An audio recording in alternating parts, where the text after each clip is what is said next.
આપણી જ પૂજા કરવા લાગ્યા છે. તો આ વળી શું કથા કહે છે? સતીના મનની અંદર સંશય થયો. જોજો સંશયનું પરિણામ શું આવે છે.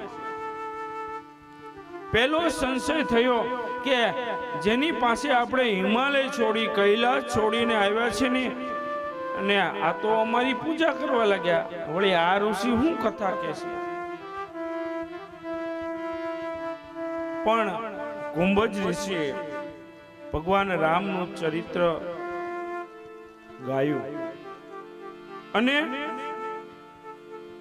રામ કથા મુનિ બરજ બખાણ.